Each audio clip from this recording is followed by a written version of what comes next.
જુઓ તમામ ખબર 30 સેકન્ડમાં ડાઉનલોડ કરો તક એપ। ये बजट अर्थव्यवस्था को मजबूती देने के साथ ही सामान्य मानवी के लिए अनेक नए अवसर बनाएगा। ये बजट मोर इंफ्रास्ट्रक्चर, मोर इन्वेस्टमेंट, मोर ग्रोथ और मोर जॉब्स की नई संभावनाओं से भरा हुआ है। और एक नया क्षेत्र और खुला है और वो है ग्रीन जॉब्स का। ये बजट तत्कालीन आवश्यकताओं का भी समाधान करता है और देश के युवाओं के उज्जवल भविष्य को भी सुनिश्चित करता है।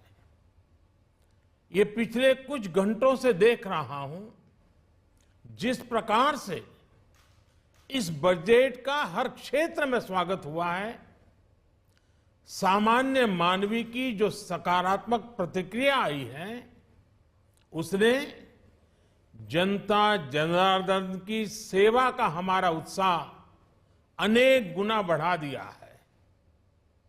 जीवन के हर क्षेत्र में आधुनिकता आए, टेक्नोलॉजी आए, जैसे किसान ड्रोन हो, वंदे भारत ट्रेन हो, डिजिटल करेंसी हो, बैंकिंग के क्षेत्र में डिजिटल यूनिट्स हो, 5G सर्विसेज का रोल आउट हो, नेशनल हेल्थ के लिए डिजिटल इकोसिस्टम हो।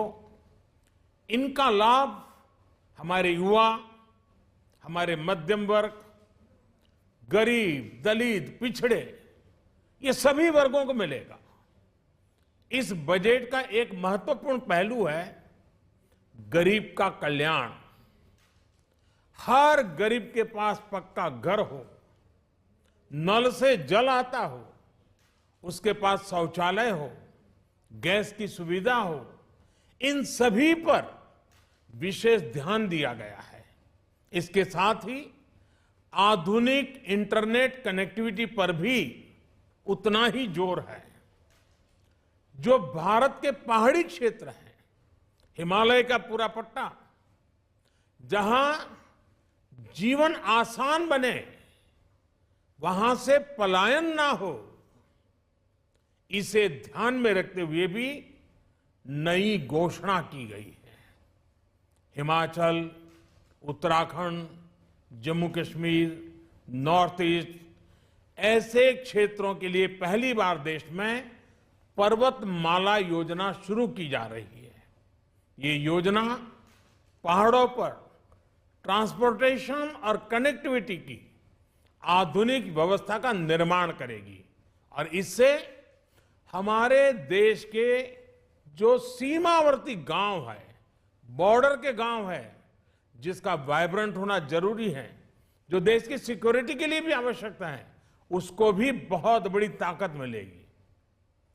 भारत के कोटि कोटि जनों की आस्था मां गंगा की सफाई के साथ साथ किसानों के कल्याण के लिए एक महत्वपूर्ण कदम उठाया गया है।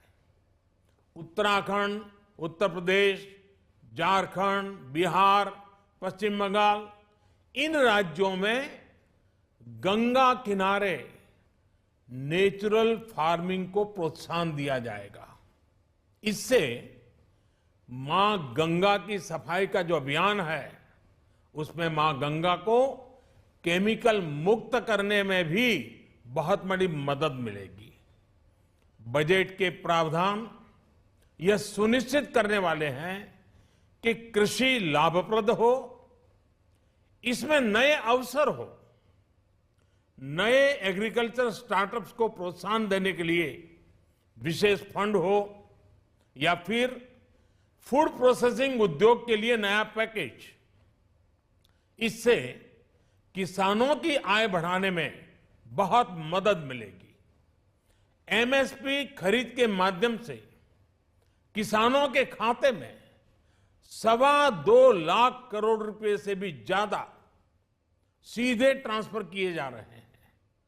कोरोना काल में एमएसएमई यानी हमारे छोटे उद्योगों की मदद और उनकी सुरक्षा के लिए देश ने लगातार अनेक निर्णय लिए थे, अनेक प्रकार की मदद पहुंचाई थी। इस बजट में क्रेडिट गारंटी में रिकॉर्ड वृद्धि के साथ ही कई नई योजनाओं का ऐलान किया गया है।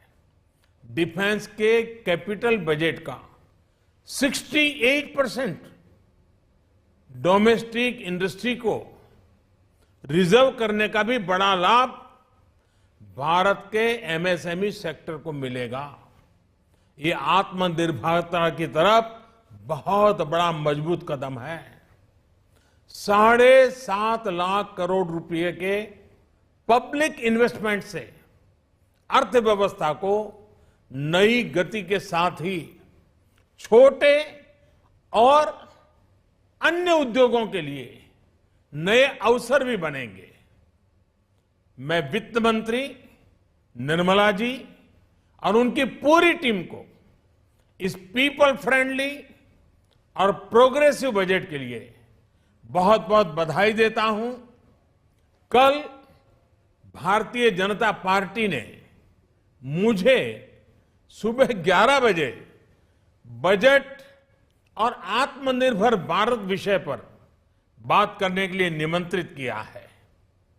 कल 11 बजे मैं बजट के इस विषय पर विस्तार से बात करूंगा। आज इतना काफी है। बहुत बहुत धन्यवाद।